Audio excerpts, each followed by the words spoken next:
마스크 코 위까지. 베드로전서 4장 7절에서 10절까지의 말씀입니다.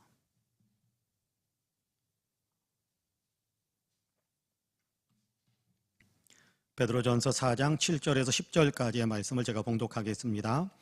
만물의 마지막이 가까이 왔으니 그러므로 너희는 정신을 차리고 근신하여 기도하라. 무엇보다도 뜨겁게 서로 사랑할지니 사랑은 허다한 죄를 덮느니라. 서로 대접하기를 원망 없이 하고 각각 은사를 받은 대로 하나님의 여러 가지 은혜를 맡은 선한 청지기 같이 서로 봉사하라. 아멘. 이 말씀에 큰 은혜가 있기를 원합니다. 할렐루야. 옆에 있는 분들과 눈으로만 인사 한번 합시다. 하나님이 당신을 참 사랑하십니다. 눈으로만 인사합시다. 네, 나도 당신을 사랑합니다. 한 번 더 할까요? 나도 당신을 사랑합니다. 당신 참 괜찮은 사람입니다. 한 번 더 인사합시다. 참 괜찮은 사람입니다. 치열한 전쟁터에서 전투 경험이 많은 한 군인이 총탄을 맞고 막사로 후송이 되었습니다. 병사의 괴로워하는 표정을 보고는 부대의 군대에서 목회하시는 목사님께서 다가와서 물었습니다. 병사, 매우 고통스러워 보이는군요. 죽음이 두렵습니까? 라고 묻자 자존심이 상한 듯 병사는 불쾌한 목소리로 대답을 했습니다. 목사님, 그게 무슨 말씀이십니까?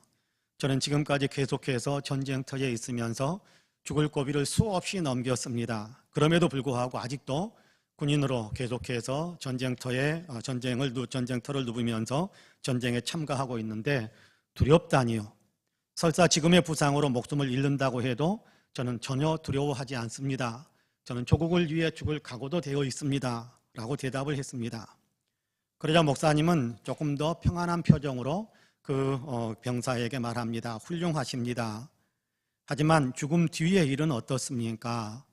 죽음 뒤의 일도 잘 준비하셨습니까? 병사는 방금 전에 자신만만한 표정을 거두고 한숨을 쉬면서 대답을 했습니다.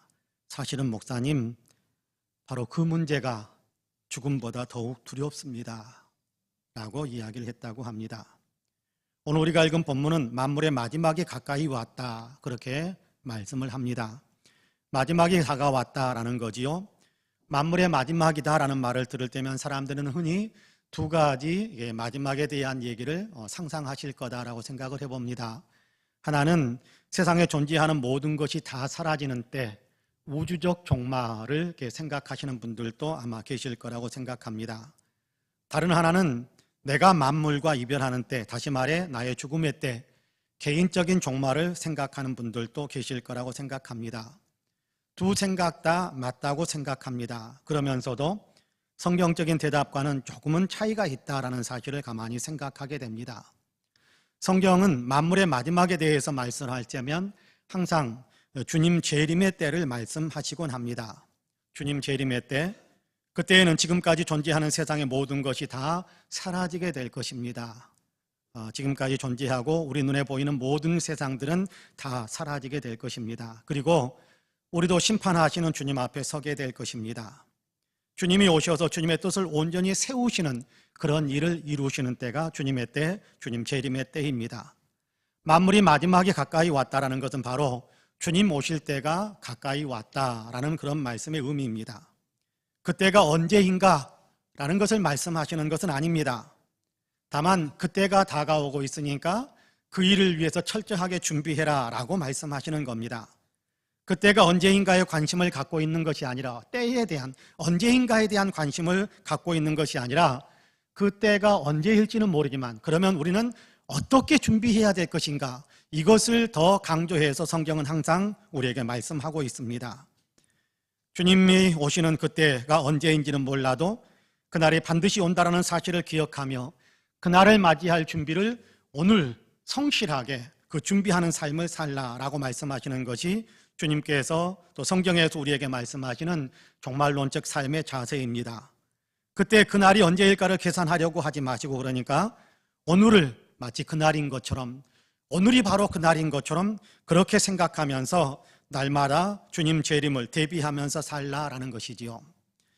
주님이 다시 오시는 것은 믿는 사람들에게는 복이 되는 일입니다. 믿음의 사람들에게는 승리와 영광의 날이기 때문입니다.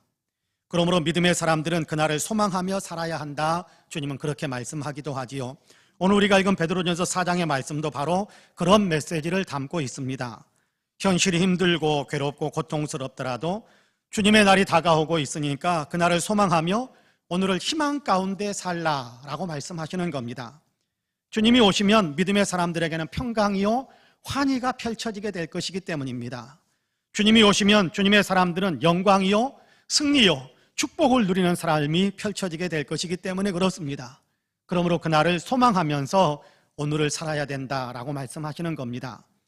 주님의 날을 소망하며 사는 것에 대해서 본문은 지금 이렇게 살아가는 것이다, 주님의 날을 소망한다면 오늘을 이렇게 살아가는 것이다 라고 가르쳐 주셨는데요, 이제 본문을 조금 더 깊이 있게 살펴보면서 주님의 날을 소망하는 우리가 오늘 어떻게 살아야 하는지를 함께 배우도록 하겠습니다. 바라기는 주님의 은혜가 우리 모두에게 더욱 풍성히 임하게 되시기를 주님의 이름으로 간절히 축복합니다.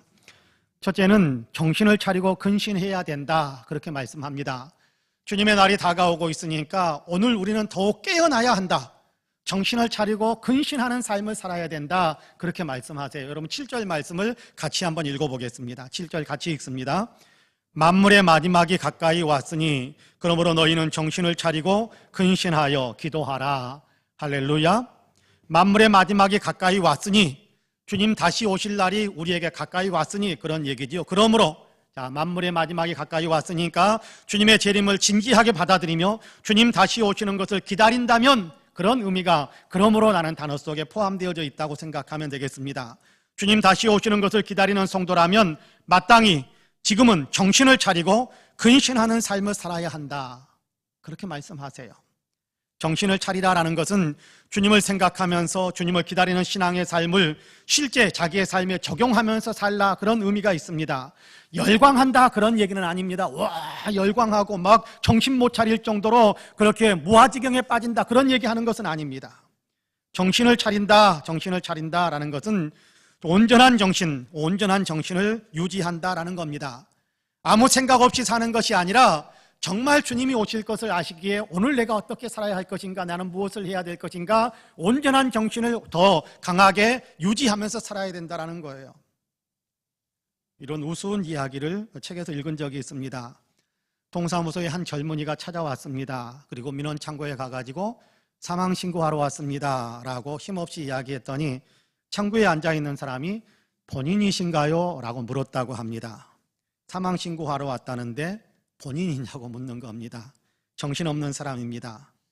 사망 신고를 하러 오는데 어떻게 본인이 올 수 있겠습니까? 본인이냐고 묻는 것 정말 정신없는 소리다라는 생각을 해봤습니다. 그런데요, 한편으로 또 그 앞에서 사망 신고하러 왔던 사람이 본인이십니까? 라고 묻는 그 질문에 그렇게 대답했다고 해요. 꼭 본인이 와야 됩니까? 그렇게 물었다고 합니다. 꼭 본인이 와야 됩니까? 둘 다 정신없는 사람들인 것 같습니다. 자기가 지금 무엇을 하고 있는지, 무엇을 해야 되는지에 대해서는 전혀 신경도 쓰지 않고 그냥 아무 생각 없이 그렇게 대화를 나누고 있는 그 사람들이었겠구나라는 생각을 해봅니다. 자기가 지금 무엇을 하고 있는지, 자기가 지금 무엇을 해야 되는지에 대해서는 전혀 깨어있지 못한 그런 상황이었던 거지요. 주님 재림을 기다리는 사람들이 이래서는 안 된다는 겁니다. 정신을 차리라라는 말씀은 주님을 기다리는 사람으로서 나는 지금 무엇을 하면서 살아야 하는지를 바르게 판단하면서 삶을 살아야 된다라는 그런 의미인 겁니다.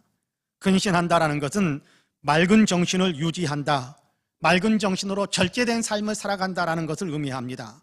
술에 취하거나 세상에 취하거나 이런저런 유혹에 휩쓸려 다니면서 맑은 정신이 아닌 혼탁한 정신으로 아무 생각 없이 끌려다니는 그런 삶을 살지 않는 것을 이야기하는 겁니다. 주님 재림을 기다린다면서 일상의 삶을 다 버리고 산에 올라가 흰 옷 입고 앉아 있어야 된다는 그런 의미가 결코 아닌 겁니다. 믿음으로, 예수 믿는 믿음으로 현재 내가 해야 될 일들을 감당하는 겁니다. 믿음으로 감당한다고 그러니까 교회 안에서 이루어지는 일만 이야기하는 것이라고 생각하실 필요 없습니다. 사회생활 속에서 내게 맡겨진 일들을 감당하는 거예요. 가정 안에서, 회사에서, 학교에서, 이웃과의 관계 속에서 내가 감당해야 될 일들을 근신하면서 정신을 차리고 맑은 정신으로 내가 어떻게 해야 될 것인가를 생각하면서 그 일들을 감당해가는 것, 현재의 삶에 충실하게 성실하게 살아가는 것, 이것이 근신하며 정신을 차리고 깨어있는 삶의 자세인 겁니다. 예수님은 누가복음 12장에서 여기에 대한 비유의 말씀을 이렇게 들려주기도 하셨습니다. 주인이 혼인집에 가게 되었는데 종들에게 그날 해야 될 일들, 맡겨진 여러 가지 일들, 자신들이 해야 될 일들을 다 맡기고 집을 나섰습니다. 이스라엘 혼인잔치는 밤늦게까지 혹은 밤을 새면서까지 그렇게 진행되는 것이 이스라엘 혼인잔치이기도 한데요. 그러다 보니까 주인이 많이 늦어졌습니다. 밤에 한참 늦어져서 집으로 돌아오는데 종들이 그때까지 허리에 띠를 띠고, 그렇죠? 일상의 삶에 또 자기들이 해야 되는 일들 근신하고 깨어있는 모습이죠.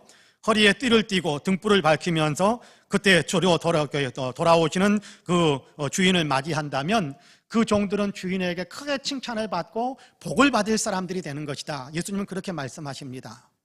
그러나 주인이 더디 올 것이다 라고 생각을 하면서, 그렇게 스스로 생각을 하면서 술에 취해 있고 다른 종들을 괴롭히면서 그렇게 살아가는 종이 있다고 한다면, 그렇게 행하고 있는 종이 있다고 한다면 주인이 와서 그 종을 엄히 때리고 벌을 내리게 될 것이다. 그렇게 말씀하기도 하셨습니다.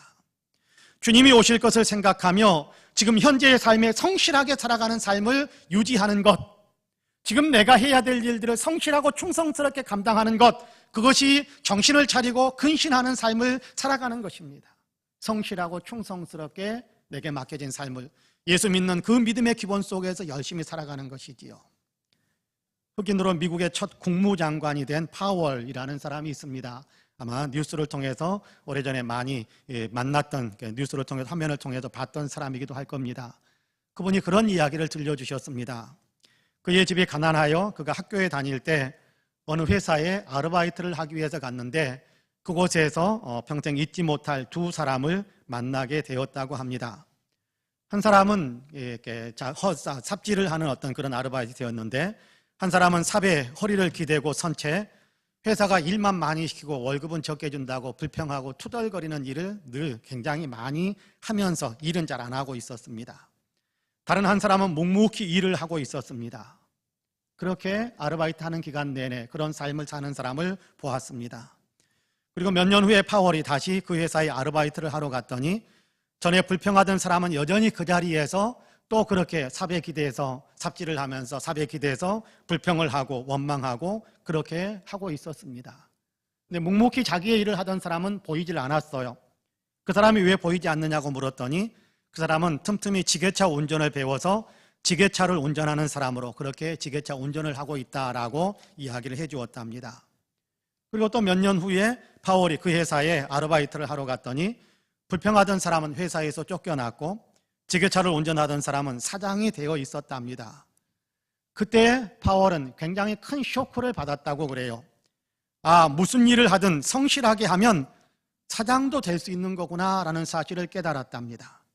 그때부터 그는 정말 열심히 살아서 흑인임에도 불구하고 미국의 장관이 될 수 있던, 국무장관이 될 수 있었던 겁니다.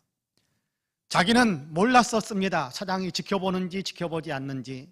근데 사장은 지켜보고 있었던 겁니다. 그래서 사장은 그렇게 성실한 사람에게 자기 회사를 물려주었던 거지요. 마찬가지입니다. 오늘 우리가 살아가는 모습을 주님은 다 지켜보고 계십니다. 우리의 눈에 우리를 지켜보시는 주님이 보이지 않는다고 할지라도 주님은 우리의 삶에 살아가는 모든 삶의 태도들을 다 보고 계신다는 겁니다. 주님이 다시 오실 것을 생각하면서 오늘 주님이 맡기신 일, 교회 안에서 맡기신 일, 가정에서 맡기신 일, 회사나 학교에서 맡기신 일, 나의 생활 속에서 맡기신 여러 가지 일들, 믿음의 어떤 교훈들, 이렇게 믿음의 삶을 살아야 된다라고 가르쳐 주시는 그 말씀들이 있지 않습니까? 그 맡겨준 일에 그 믿음의 정신을 적용하면서 살라라는 것인데, 주님이 맡겨준 일에 최선을 다하는, 정신을 차리고 근신하는 믿음의 삶을 산 사람에게 주님은 주님 나라의 매우 귀한 영광의 상급을 베풀어 주실 것입니다. 주님은 오늘 우리에게 그렇게 말씀하시지 않습니까? 주님 오실 날이 다가오고 있으니까 정신을 차리고 근신하는 삶을 살아라, 그렇게 말씀하고 있습니다. 바라기는 저와 여러분이 진실로 주님을 생각하면서 맑은 정신으로 주님 믿는 믿음의 삶에 최선을 다하시기를 주님의 이름으로 간절히 축복합니다. 둘째는 더욱 기도하셔야 한다라고 말씀하고 있습니다. 주님 오실 날이 다가올수록 우리는 더욱 정신을 차리고 근신하는 삶을 살아야 하는데, 나아가 이렇게 정신을 차리고 근신하는 삶의 자세를 가지고 늘 기도에 깨어 있어야 된다라고 말씀합니다. 그럼 본문 7절 말씀을 다시 한번 같이 읽어볼까요? 7절 같이 읽습니다. 시작. 만물의 마지막이 가까이 왔으니 그러므로 너희는 정신을 차리고 근신하여 기도하라. 할렐루야. 만물의 마지막이 가까이 왔으니 너희는 정신을 차리고 근신하면서 살되 더욱더 기도하라라고 말씀하는 겁니다. 만물의 마지막이 가까이 왔으니 더욱 기도하라라고 말씀하시는 거예요. 주님이 다시 오실 것을 생각하는 사람이라면 더욱 기도하셔야 할 것입니다. 사랑하는 사람이 멀리 떨어져 있다가 오랜만에 집으로 귀가하게 된다라는 소식을 듣게 되면 어떻게 대응하시곤 하십니까? 군대에 갔든지 아니면 지방에서 이렇게 근무를 하는 자녀를 두었든지 그 자녀가 모처럼 만에 계속해서 집에 오지도 못하다가 모처럼 만에 휴가를 냈으니까 집에 오겠다라고 언제쯤 그렇게 간다라고 통보를 해왔습니다. 그러면 어머니들은 아버지들은 좀 너무 과묵해가지고 표현을 잘 안 할지 모르겠습니다만은 어머니들은 아마 난리가 날 것입니다.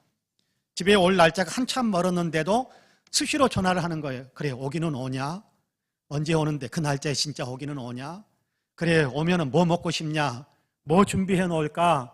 집에 있을 때는 어떻게 할 거니? 네 옷은 어떻게 준비해 놓을까? 아마 계속해서 묻고 또 대화하고 목소리를 한 번 더 듣기를 원해서 그러겠지만 날마다 전화하고 수시로 전화하고 또 전화하고 전화할 것입니다. 필요한 것을 묻기도 하겠지만 휴가차 집으로 오는 아이에게 야, 그 지역의 특산물은 그런 것이 있다는데 그것 좀 몇 개 가지고 와라. 아마 부탁하기도 할 것입니다. 그런 어떤 이런저런 핑계를 대가면서 전화하고 또 전화하고 또 전화할 거예요. 자식이 정말 오랜만에 집에 온다는데도 시큰둥하고 전화 한 번 하지 않는, 올 때까지 전화하지 한 번 하지 않는 그런 부모는 안 계실 겁니다. 주님께도 그렇게 하라라는 것입니다. 주님께도 그렇게 하라.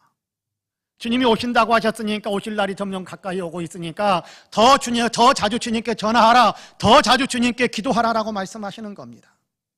기도는 주님과 교통하는 것이잖아요. 기도는 주님과 대화하는 것이고 주님과 교제하는 것이잖아요. 정말 주님이 오실 거라고 믿는 사람이라면 주님과 더 대화를 나누고 싶어 할 것이고 또 더 대화를 시도하게 될 것입니다. 주님께서는 아버지 하나님께 기도하셨던 그런 삶을 우리에게 친히 보여주셨지 않습니까? 하나님께 더 집중해서 기도하시는 예수님의 모습을 우리에게 보여주셨지 않습니까?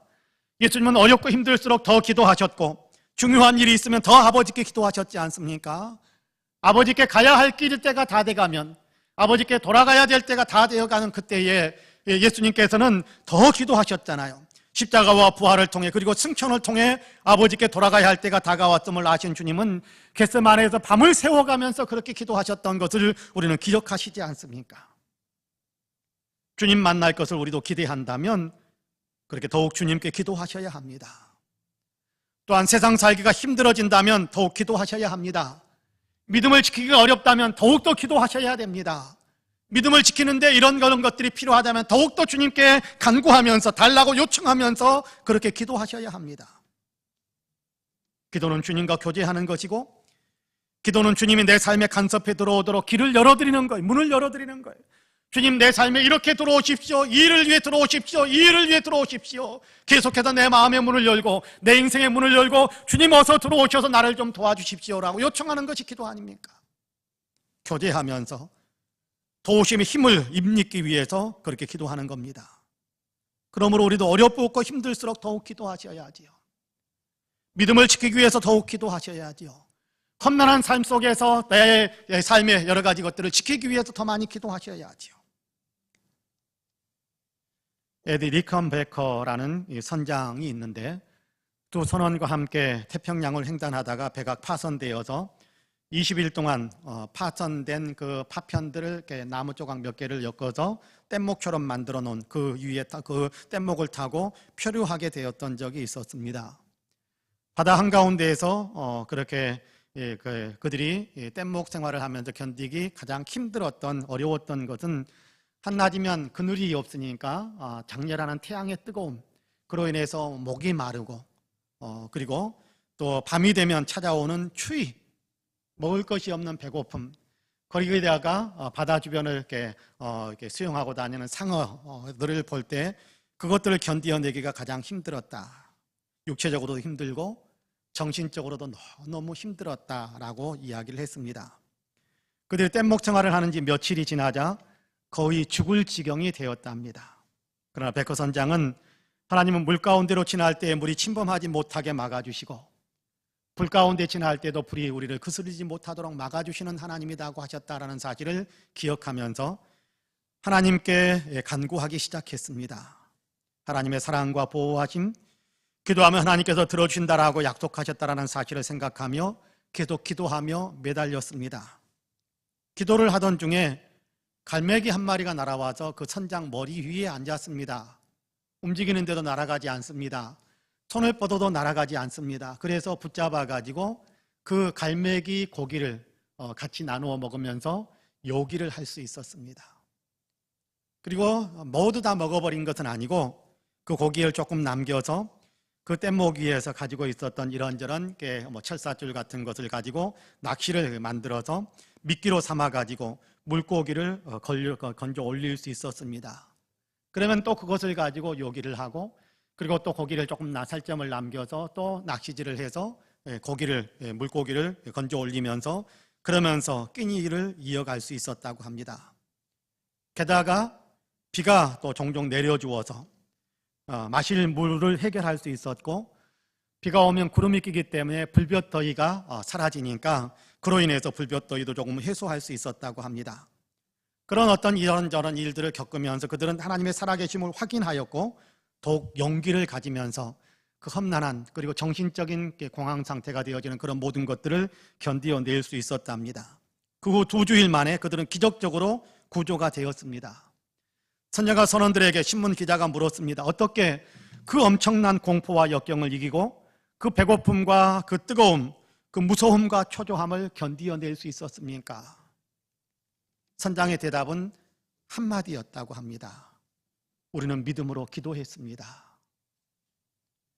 믿음의 기도는 기적을 만들어내는 것입니다. 그렇습니다. 그리고 기도는 내 마음을 더욱더 든든하게 세울 수 있게 하고 나를 변화시켜서 나로 하여금 승리자의 마음과 자세와 태도의 삶을 살아갈 수 있게 만듭니다. 기도는 지금 현재의 삶에서 하나님을 체험하게 만드는 놀라운 통로가 되는 거거든요. 기도해야 주님 오실 때까지 우리는 더 깨어 있을 수 있고 기도해야 우리는 죄의 유혹을 물리칠 수 있습니다. 내 힘으로 주님이 오시는 때까지 나의 믿음을 지킬 수 있을 것이다 라는 것은 여러분 지나친 교만에 얽힌 그런 생각이라고 생각합니다. 내 힘으로 어떻게 주님 오실 때까지 나의 믿음을 온전하게 지켜낼 수 있겠습니까? 불가능한 일이지요. 주님의 성령이 도와주셔야 믿음을 지킬 수 있는 겁니다. 그러므로 주님께서는 주님이 가까이 오실수록 더욱더 기도해야 된다라고 우리에게 말씀하시는 겁니다. 주님이 오시는데 주님이 오시는 것을 믿는 사람이라면 주님 앞에 설 때 더욱 거룩한 모습으로 서기 위해서 날마다 주님의 능력을 힘입으면서 삶을 살아가기 위해서 깨어서 기도해야 된다. 기도 없이 마지막 때를 위해 준비할 수는 없기 때문에 기도해야 된다라고 말씀하는 겁니다. 그러므로 기도하시기를 바랍니다. 오늘 내 삶에서 하나님의 능력을 힘입기 위해 기도하시고 주님 앞에 더욱 거룩한 영성으로 서기 위해 기도하시는 겁니다. 바라기는 우리 사랑하는 성도님들 정말 깨어서 기도하는 정신을 차리고 근신하여서 기도에 힘쓰는 그런 믿음의 삶을 살아갈 수 있게 되기를 주님의 이름으로 간절히 축복합니다. 마지막으로 무엇보다도 더욱 뜨겁게 서로 사랑하라라고 말씀하십니다. 뜨겁게 서로 사랑하라. 주님이 다가오실 것을 믿으신다면 사랑하는 삶을 살아야 한다는 겁니다. 주님은 주님의 날을 대비하는 사람은 서로 뜨겁게 사랑하는 삶을 살아야 된다 그렇게 말씀하세요. 그럼 본문 8절에서 10절까지의 말씀을 같이 한번 읽어볼까요? 8절에서 10절까지 같이 읽어봅니다. 무엇보다도 뜨겁게 서로 사랑할지니 사랑은 허다한 죄를 덮느니라. 서로 대접하기를 원망 없이 하고 각각 은사를 받은 대로 하나님의 여러 가지 은혜를 받은 선한 청지기 같이 서로 봉사하라. 할렐루야. 여기 뜨겁게 사랑하라라고 하는데 뜨겁게라는 단어는 변치 않아야 한다라는 그런 의미를 더 강하게 내포하고 있는 단어입니다. 사랑하는데 변치 말고 변함없이 계속해서 지속적으로 사랑하라 그런 얘기지요. 이랬다 저랬다 하지 말고 사랑했다 미워했다 사랑했다 미워했다 그렇게 하지 말고 꾸준히 계속해서 지속적으로 사랑하는 것을 포기하지 말고 계속해서 사랑하라 그런 얘기입니다. 계속해서 뜨겁게 진지하게 사랑하는 삶을 살라라는 얘기지요. 그러면서 사랑하는 삶의 구체적인 내용 가운데 하나 사랑은 허다한 죄를 덮느니라 라는 말씀을 덧입혀 줍니다. 사랑은 다른 사람의 죄를 용서해주고 품어주는 것이다 라는 그런 의미입니다. 죄를 먼저 생각하는 것이 아니라 사랑해야 된다라는, 사랑하라는 주님의 말씀을 먼저 생각하고 먼저 사랑으로 반응해주는, 먼저 사랑으로 품어주는 그런 삶을 살아야 한다. 먼저 사랑해야 될 것을 생각하면서 용서하고 품어주는 그런 어떤 삶을 살아야 된다라고 이야기합니다. 어느 책에서 캐서린 마살이 고백한 내용의 한 글을 읽은 적이 있습니다. 함께 기숙사에서 방을 이렇게 사용하는데 정서적으로 불안정한 친구가 있었는데 그 친구가, 불안정한 친구가 자기와 방을 같이 사용하고 있는 다른 친구에게 칼을 들고 달려들었던 사건이 있었답니다. 친구는 가슴에 칼을 맞았습니다. 폐에서 피가 흘러내리는 것을 막기 위해서 꼼짝없이 누워 있으면서도 자기를 칼로 찌르는 그 친구를 용서한다고 용서했고, 그리고 나서 평안한 얼굴로 평안하게 그렇게 의료진들이 달려올 때까지 기다릴 수 있었습니다. 병원으로 옮겨졌고 오랜 시간 힘겨운 치료의 과정을 거치면서 그 친구는 마침내 회복되었습니다. 그 친구가 회복되어서 이제 퇴원하게 되는 날 의사 선생님이 그 친구에게 이렇게 말했습니다. 당신은 생명이 경각에 달려있을 만큼 아주 위험한 상태였습니다. 그런데도 당신은 아주 평안했습니다.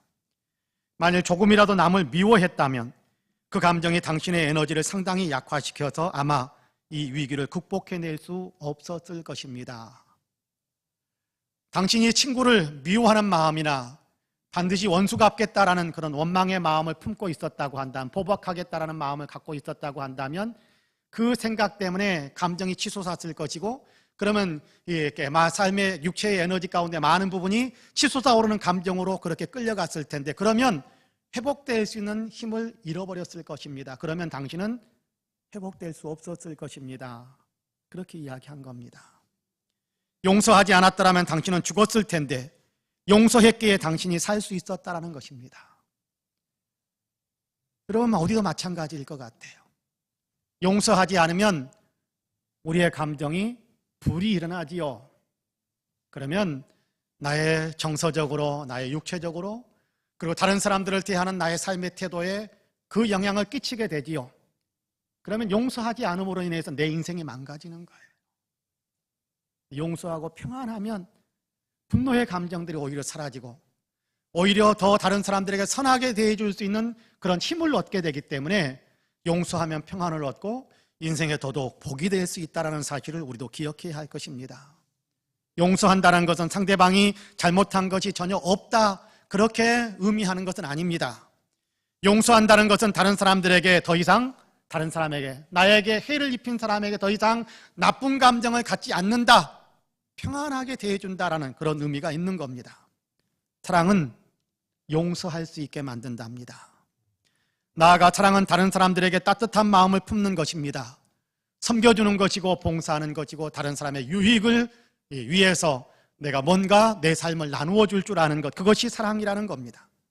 다른 사람을 쓰러지지 않도록 붙잡아주고 쓰러진 자리에서 일어설 수 있도록 도와주는 것이 사랑인 거예요.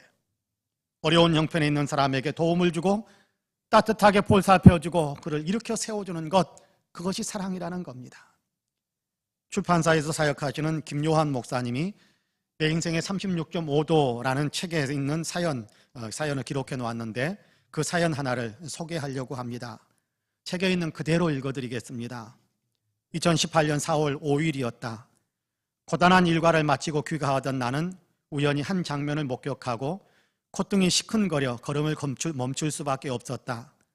버스 정류장에서 내려 우리 집으로 가는 길목에는 튀김 종류를 파는 포장마차가 하나 있고 그 옆에는 허름한 좌판을 펼쳐놓고 꽃을 파는 할머니 한 분이 앉아 계신다. 그다지 인적이 많은 곳이 아니어서 오가며 볼 때면 튀김을 사려는 손님들은 덜어 있는 것 같으나 꽃을 사는 사람은 좀처럼 눈에 띄지 않았다. 지금 그 시간은 이제 해는 서산으로 뉘어 넘어가고 있었고 얼굴이 뻘개진 햇살에 몸을 내어준 아파트 창가가 황금빛으로 반짝거리는 시간이었다. 평소에는 이렇게 빨리 퇴근한 적이 거의 없어서 나는 꽃을 파는 할머니가 몇 시에 퇴근하는지 전혀 몰랐었다. 그런데 그날 보니 할머니는 해가 질 무렵에 좌판을 정리하고 귀가하는 것 같았다.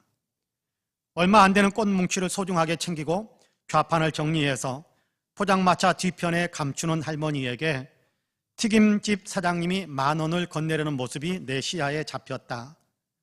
튀김을 파는 아저씨는 한사코 돈을 건네려 하고 할머니는 기어코 돈을 안 받으려고 했다. 할머니가 내가 왜 이 돈을 받아? 라며 뿌리치자 포장마차 주인이 재차 돈을 찔러주며 말한다. 할머니, 제발 그러지 말고 그냥 받으세요. 오늘 꽃을 하나도 못 팔았잖아요. 나는 그래도 튀김을 조금 팔았으니 할머니보다는 형편이 훨씬 낫잖아요. 할머니, 집에 들어갈 때 그냥 빈손으로 들어가지 마시고 저녁거리라도 하나 사서 들어가세요. 제발요. 그러자 할머니는 마지못한 듯, 못 이기는 듯, 싫지 않은 듯 10,000원을 챙겨서 호주머니에 곱게 밀어 넣었다. 나는 이 장면을 물끄러미 바라보다가 할머니가 떠난 후 짐짓 아무것도 모른 척, 아무것도 보지 못한 척 포장마차로 다가가 튀김을 10,000원어치 사서 다시 발걸음을 옮겼다. 라고 사연을 적어 놓았습니다. 훈훈하지 않습니까? 사랑은 이런 것입니다. 사랑을 받는 사람도 사랑을 베푸는 사람도 훈훈해지는 것이고 사랑을 베풀고 사랑을 받는 그 사람들을 지켜보는 그 눈길도 훈훈하게 만드는 놀라운 능력을 발휘하는 것이 사랑입니다. 주님이 우리에게 이런 사랑을 먼저 베풀어 주셨지 않습니까? 그리고 우리에게 너희도 서로 사랑하라, 뜨겁게 서로 사랑하라. 마지막 때가, 만물의 마지막 때가 다가오고 있으니까 주님이 다가오고 계시니까 더욱 뜨겁게 사랑하라 라고 말씀하십니다. 고린도전서 13장에도 주님은 사랑은 언제까지나 떨어지지 아니하되 애언도 패하고 방언도 그치고 지식도 패하리라. 애언도 패하고 방언도 그치고 지식도 패하지만 사랑은 언제까지나 패하여지지 않는다, 그런 얘기입니다. 계속해서 그렇게 말씀하기도 하지요. 믿음, 소망, 사랑 이 세 가지는 항상 있을 것인데 그 중에 제일은 사랑이라. 주님이 다시 오실 때 주님은 우리의 무엇을 보시겠습니까? 우리가 무엇을 주님 앞에 내어놓을 수 있겠습니까? 마태복음 25장에서 백보자 심판, 최후의 심판에 대한 말씀을 하시면서 주님께서 심판하실 때 우리의 무엇을 보신다고 말씀하시느냐 하면 우리의 사랑한 것을, 사랑했는가 사랑하지 않았는가를 보시게 될 것이다라는 사실 우리에게 역력하게 가르쳐 주었지 않습니까? 배고픈 사람에게 밥을 나눠 주었는지, 목마른 사람에게 물을 마실 수 있도록 허락해 주었는지, 꼼짝달싹 못하는 사람을 찾아가 주었는지, 병상에 누워있는 사람을 돌보아 주었는지, 힘들고 어려운 사람을 부축해 주었는지, 이것을 보신다고 말씀하시고 이렇게 사랑을 실천한 사람에게 창세전부터 예비된, 아버지께서 예비된 영원한 천국, 아름다운 기쁨과 영광의 잔치에 들어가게 하신다라고 우리에게 말씀하시지 않습니까? 사랑을 행한 사람에게, 사랑을 실천하는 사람에게 탁월한 상급으로 갚아주신다라고 주님은 우리에게 분명하게 말씀하십니다. 사랑하는 성도 여러분, 만물의 마지막이 가까이 왔다는 주님의 말씀은 지금, 오늘, 지금부터 그날을 준비하면서 살라라는 주님의 권고임을 하시기를 바랍니다. 아이고, 이런 증상을 보니까 오실 것 같은데 얼마나 더 있다가 오실 것 같기도 하고, 그런 날짜에 더 나라는 것이 아니라는 거예요. 만물의 마지막이 가까이 왔다, 주님 재림할 때가 다가왔다, 언제 오시는데요? 그걸 물으라는 것이 아니라 그러면 우리가 지금 어떻게 그날을 준비해야 됩니까? 라는 것을 생각하라는 거예요. 우리가 그날을 어떻게 준비해야 됩니까? 주님은 지금 우리의 삶을 이렇게 바꾸라라고 말씀하지 않습니까? 정신을 차리고 근신하는 삶을 살아야 한다. 맑은 정신으로 살아라. 세상에 취하지 말고, 이런저런 유혹에 휩쓸리지 말고, 이런저런 것에 중독되지 말고, 주님께서 기뻐하시는 삶이 무엇인지를 생각하는 맑은 정신, 주님께서 오늘 내 삶 속에 내가 무엇을 하기를 원하시는지, 무엇을 하라고 하시는지 거기에 맞추어서 우리의 삶을 맑은 정신으로 최선을 다하고 충성스럽게 우리에게 맡겨진 삶을 살아야 된다라고 이야기합니다. 기도해야 된다라고 말씀하지요. 주님과 교제하고 주님과 대화하고 믿음을 지키기 어려우니까, 주님께서 맡기신 삶을 스스로의 능력으로 다 감당할 수 없으니까 주님 도와주세요, 주님 오시어서 나의 삶에 주님께서 힘을 주세요라고 간청하며 기도하라고 이야기합니다. 그리고 뜨겁게 사랑하라고 이야기합니다. 삶의 현장에서, 예배당 안에서 물론 포함되어진 얘기입니다만, 그러나 삶의 현장에서, 가정에서, 회사에서, 학교에서, 우리의 삶을 살아가는 모든 영역 속에서 뜨겁게 사랑하면서 살라라고 말씀합니다. 이것이 종말론적인 삶입니다. 주님 오실 그날을 준비하면서 사는 것입니다. 바로 이런 삶이 저와 여러분에게 항상 있기를, 그런 삶이 더욱더 탄력을 받아서 열성적으로 그렇게 주님을 맞이할 준비를 하면서 살아가시는 우리 모두가 되시기를 주님의 이름으로 간절히 축복합니다. 아멘. 기도하겠습니다. 은혜와 사랑이 풍성하신 하나님, 주님이 우리에게 다가오시는 그 때가 다가오고 있다는 사실을 우리에게 가르쳐 주시니 감사합니다. 주님, 우리에게 다가오고 계시는데 우리가 주님 맞을 준비를 어떻게 해야 되는지를 또 우리에게 가르쳐 주시니 감사합니다. 정신을 차리고 근신하고 또 기도하며 뜨겁게 서로 사랑하는 삶을 살라고 말씀하셨으니, 하나님, 우리가 이 삶을 온전히 우리의 삶에서 실천할 수 있도록 도우시사, 주님 오실 때 너는 나를 위해서 잘 준비하고 있었구나라고 칭찬받는 아름다운 영광의 상급에 참여하는 우리 모두가 될 수 있도록 축복해 주옵소서. 감사드리며 예수님의 이름으로 기도하옵나이다. 아멘. 함께 일어나